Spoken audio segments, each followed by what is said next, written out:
If we look now at a definition of yoga, yoga is a system of observances about the vision of man and the cosmos, where correspondences between the inner world of the person and the macrocosmic reality plays an important role.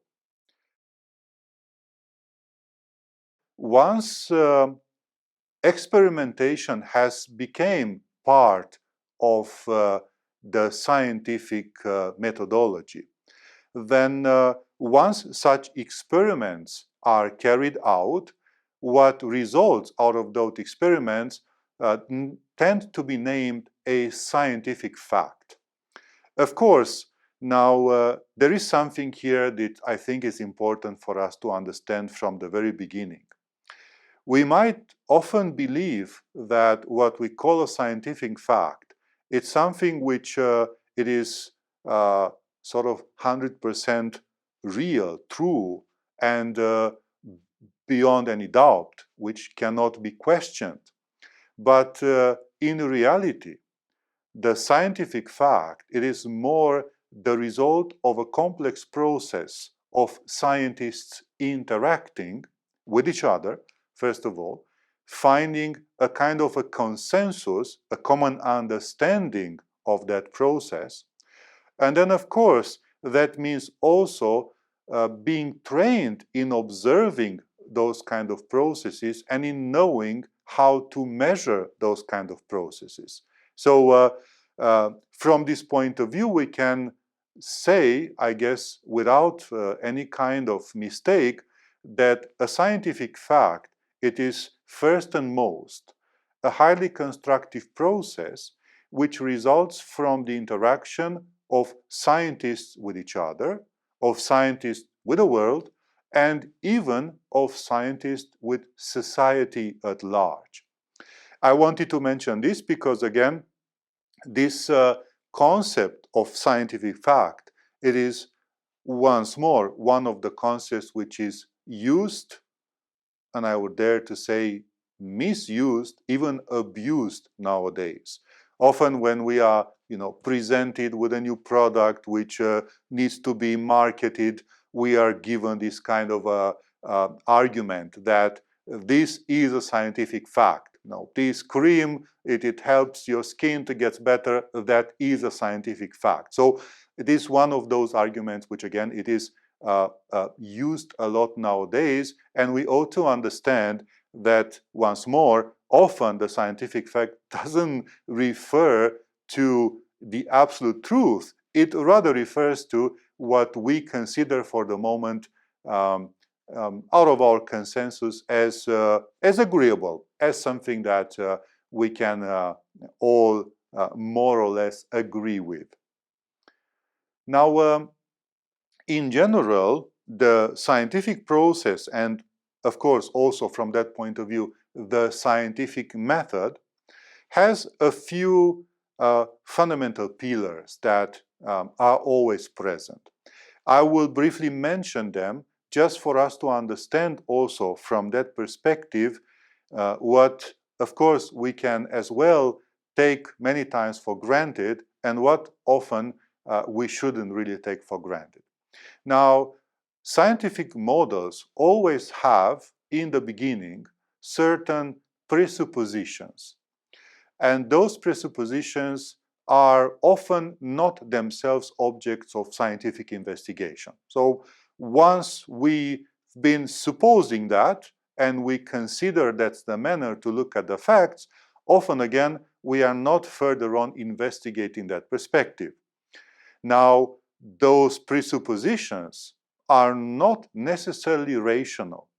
Often again, are consensual facts, are facts upon which we might all agree at the time. But that is also why often we have seen this happening a long time, that certain presuppositions were proved in fact to be wrong, and then of course we had to all change more or less our agreement, and then once the agreement has been changed, we formed simply naturally other presuppositions.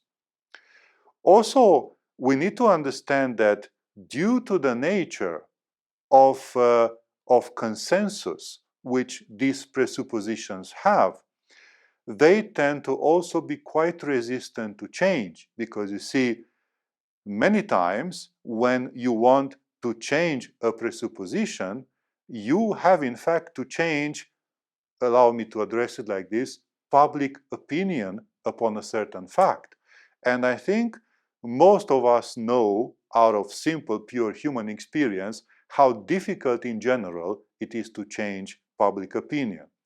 That is also why most of these presuppositions are, again, less a matter of what is real and far more of what is socially acceptable at the time. And that many times determines what we count as a scientific fact.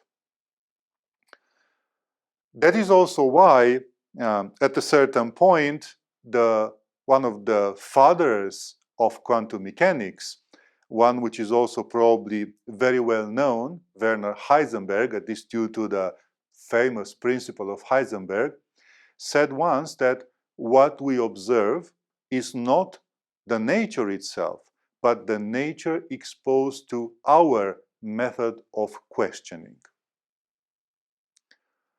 Now, if I could, for a moment here, detach you from the perspective of science and just give you simply and straightforward a view which comes from the yogic tradition. This is something which we find in the very beginning of a famous yogic treatise, which is Shiva Samhita. And it says the following: the jnana, jnana is a term which is similar to what here in the West we would call, maybe using a philosophical language, gnosis. Of course, we can also equate it simply with knowledge. So it says, the jnana alone is eternal. It is without beginning or end. There exists no other real substance. Diversities which we see in the world are results of sense conditions. When the latter cease, then this jnana alone and nothing else remains.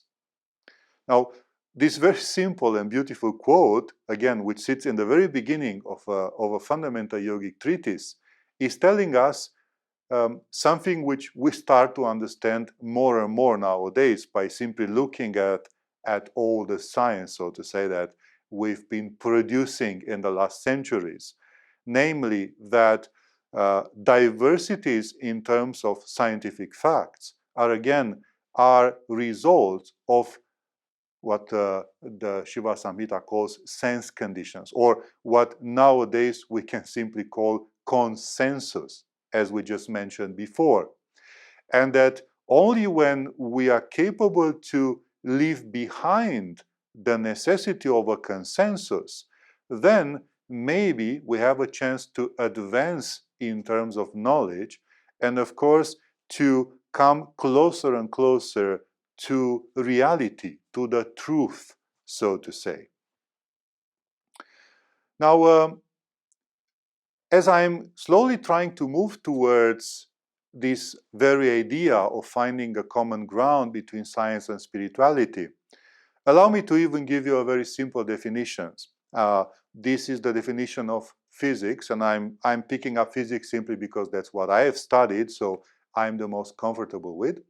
Now, one of the definitions of physics says is the branch of science concerned with the nature and properties of matter and energy.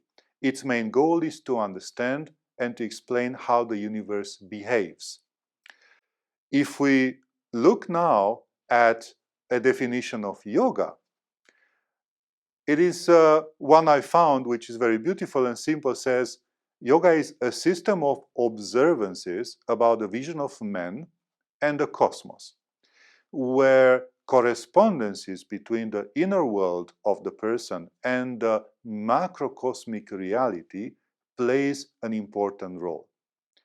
Now, probably many years ago when I've been studying physics and I was becoming more and more interested in yoga, this was something which more or less fascinated me, because it almost looked to me that these two so different, so to say, systems are nonetheless, in fact, interested to learn about the same thing.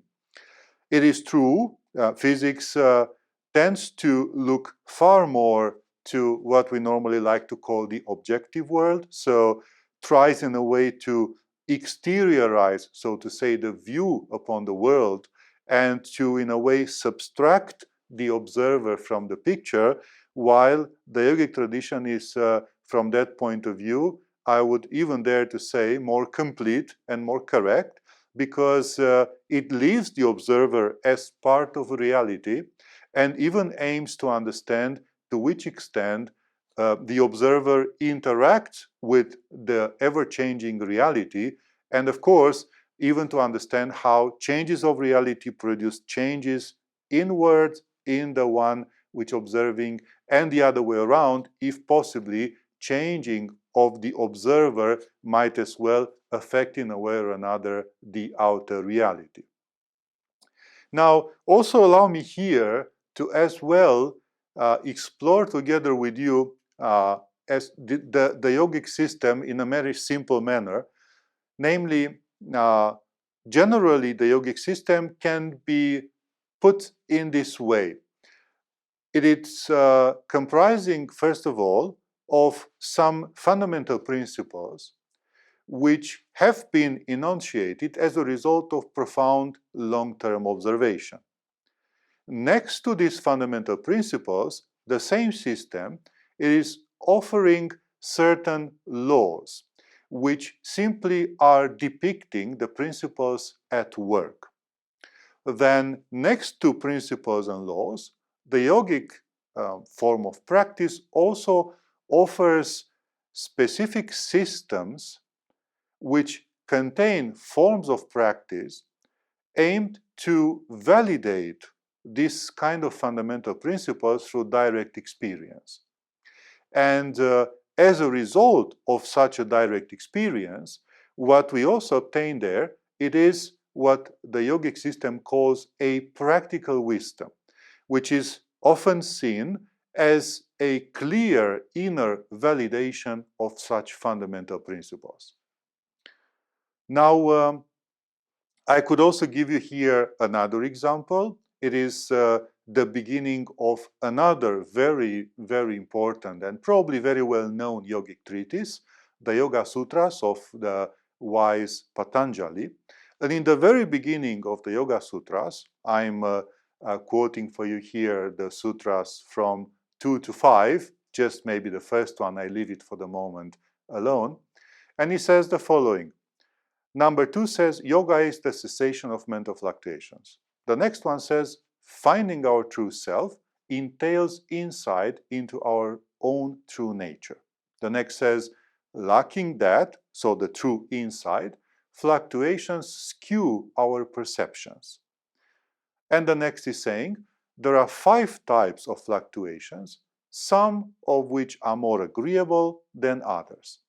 And the 5th one is simply saying, the goal, so that kind of true insight is attained through intensive practice. So this is kind of the beginning of the Yoga Sutras, in a way also containing some of the basic keys of how this system should be approached.